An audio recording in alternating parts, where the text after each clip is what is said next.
Assalamualaikum warahmatullahi wabarakatuh. Alhamdulillah wassalatu wassalamu ala Rasulillah wa ala alihi wa sahbihi wa man walah, amma ba'du. Alhamdulillah, pada kesempatan kali ini kita akan membahas tentang variasi kalimat jumlah fi'liyah. Di awal-awal kita sudah belajar bahwasanya kalimat dalam bahasa Arab itu sebetulnya hanya terbagi menjadi dua kelompok besar, yaitu jumlah fi'liyah dan jumlah ismiyah. Dan setiap jumlah fi'liyah dan jumlah ismiyah ini tentu akan memiliki versi sederhana, ya, yang mana tersusun dari bentuk aslinya. Seperti misalnya jumlah fi'liyah, maka susunannya adalah fi'il, fa'il, dan atau maf'ul bih.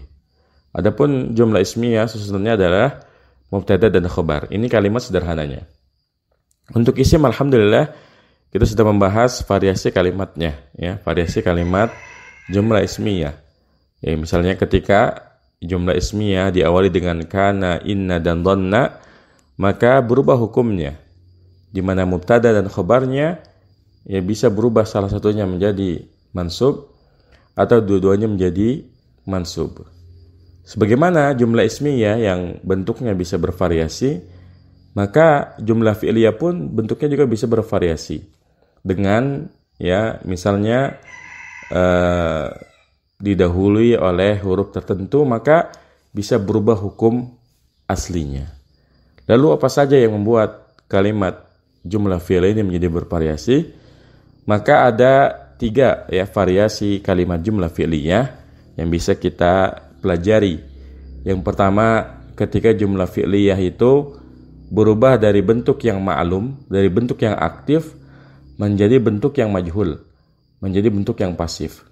Kemudian yang kedua, ketika jumlah fi'liyah, khususnya fi'il mudhari, ya, yang fi'ilnya fi'il mudhari didahului oleh huruf nasab.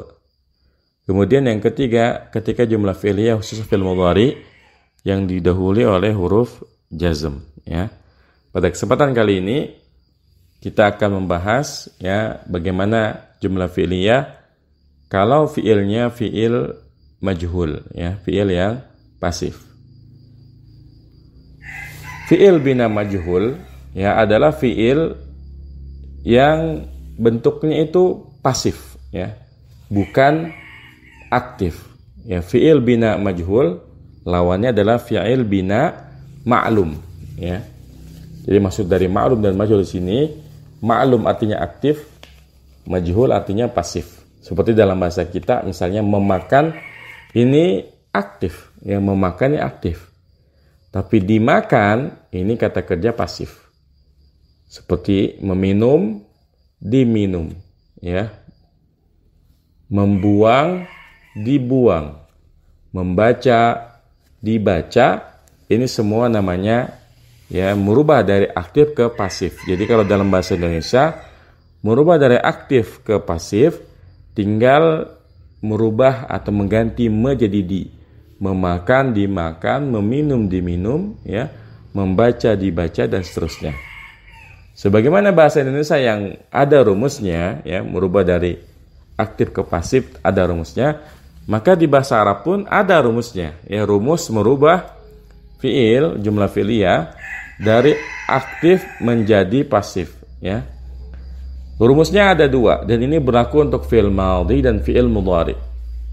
Rumusnya sebagaimana dalam kitab Matan al-Ajurumiyah, in kana madiyan dumma awwaluhu wa kusira ma qabla akhirih. Ini rumus untuk fi'il madhi. Dumma awwaluhu wa kusira ma qabla akhirih. Didommahkan ya huruf yang pertama, wa kusira ma qabla akhirih, dan dikasrohkan apa yang sebelum akhirnya atau satu huruf sebelum huruf yang terakhir. Jadi kalau ada fi'il misalnya daraba, ya, daraba, perhatikan, daraba. Ini didomahkan awalnya menjadi duraba. Kemudian dikasrohkan satu huruf sebelum huruf yang terakhir, ya. Kan kalau do, ro, dan ba, ini kan huruf terakhirnya ba. Satu huruf sebelum huruf terakhirnya adalah ro. Ini dikasrohkan. Jadi menjadi duriba. Sehingga doroba ini artinya memukul. Duriba ini artinya dipukul. Jadi mudah ya cara merubah fi'il yang aktif menjadi pasif. Tinggal didomahkan huruf yang pertama, kemudian dikasrohkan satu huruf sebelum huruf yang terakhir. Misalnya lagi ya nasoro ya, nasoro artinya menolong. Didomahkan menjadi nu, kemudian dikasrohkan sotnya jadi nusiro. Ya, perhatikan doroba menjadi duriba, nasoro menjadi nusiro. Berarti qara'a menjadi quri'a, ya.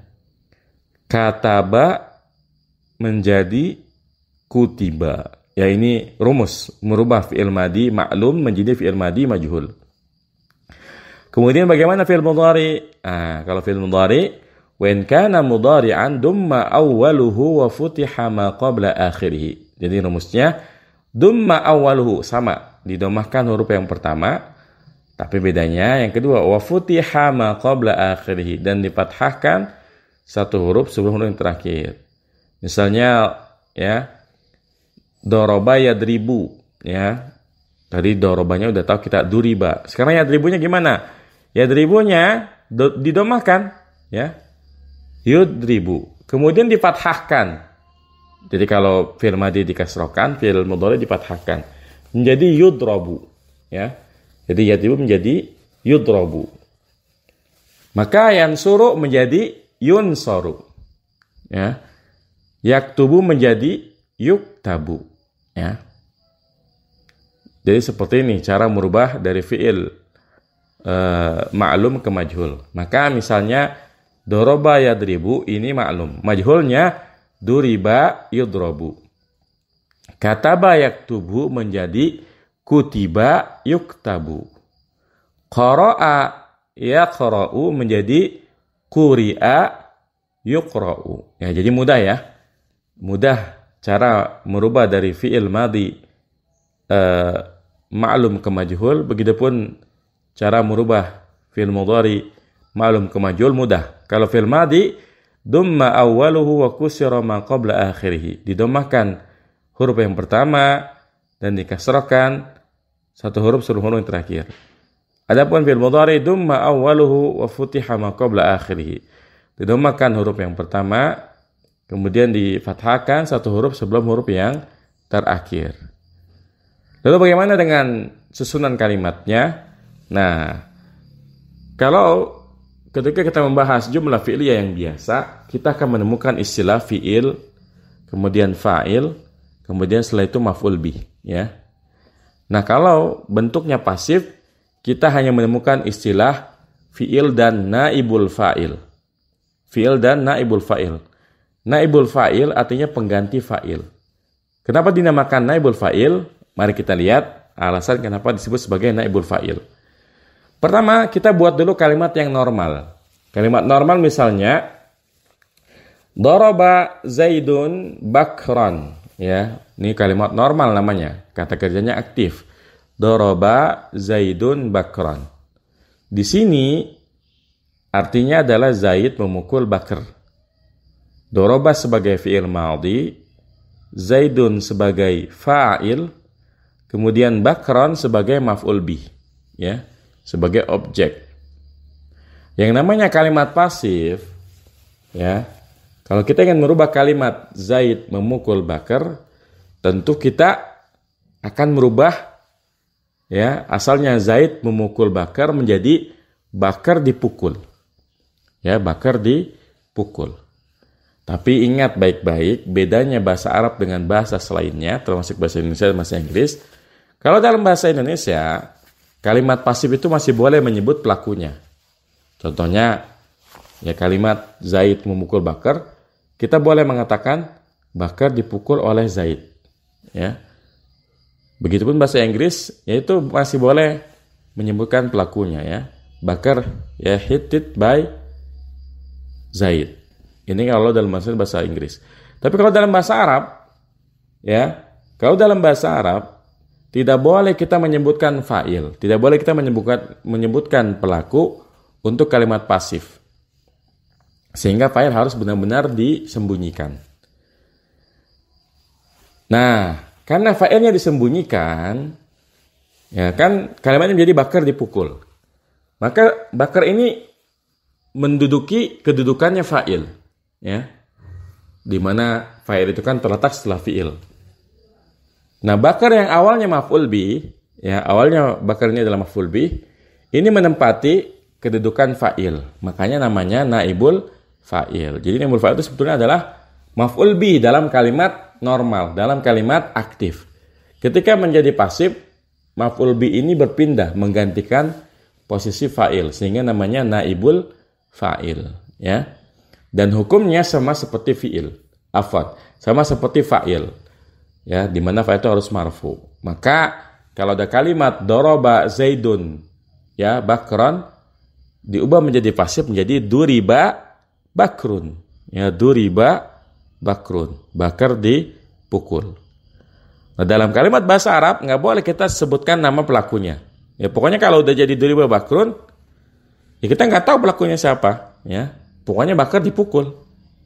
Ya, mukul siapa kita nggak boleh menyebutkannya. Ya, duriba bakrun. Begitupun kalau kalimatnya fi'il mudhari, misalnya yadribu zaidun bakran, kalau mau diubah ke pasif menjadi yudrabu bakrun. Ya, di mana yudrabu adalah fi'il mudhari mabniun majhul. Kemudian bakrun namanya naibul fa'il marfu, ya.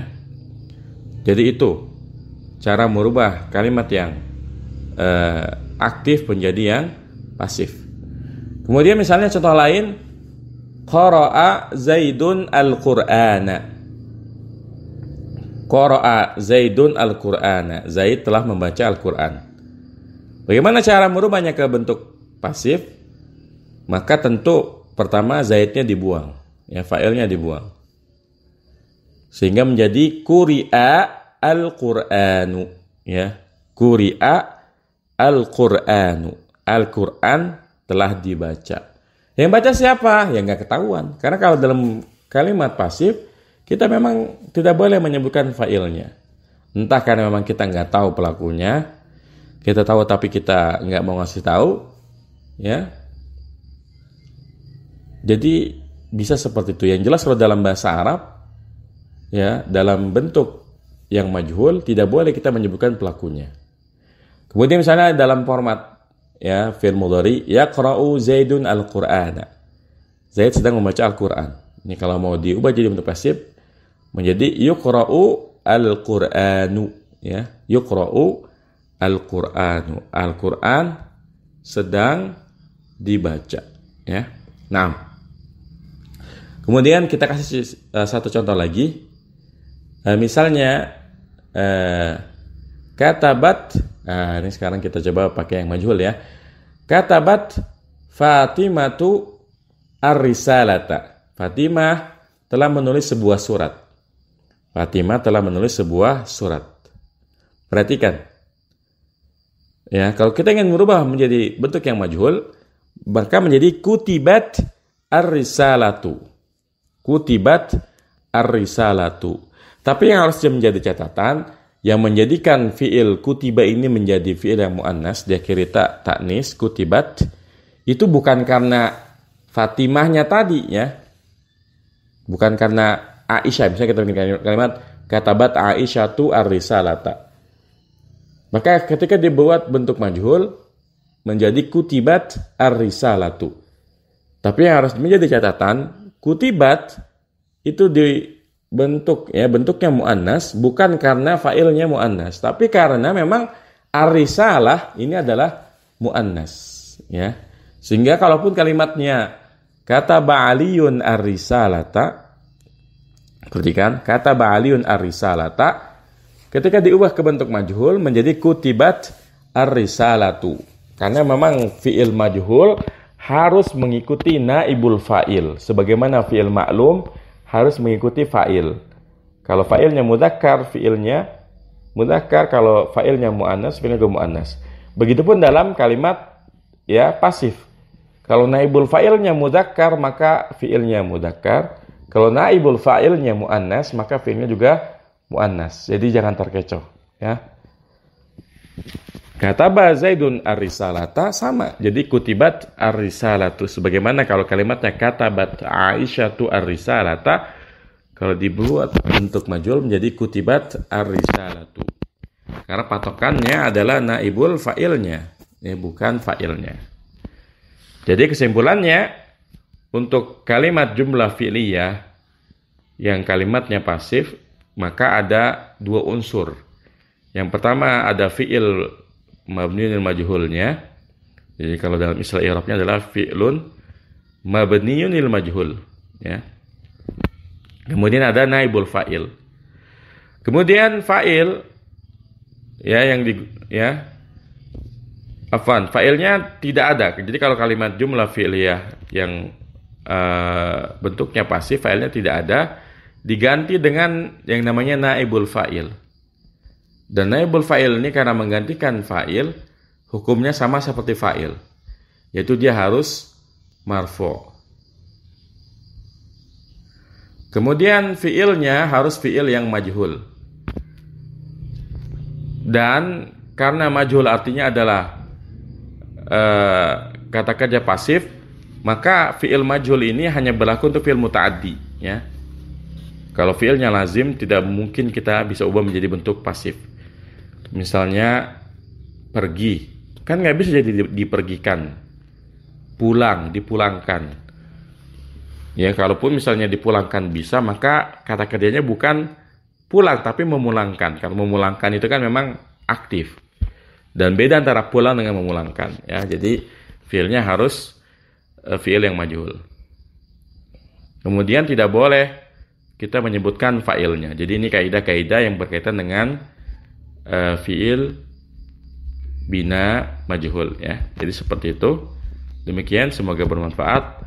Wassallallahu ala nabiyina Muhammadin wa ala alihi wasallam. Subhanakallahumma bihamdika asyhadu an la ilaha illa anta astaghfiruka wa atubu ilaik. Assalamualaikum warahmatullahi wabarakatuh.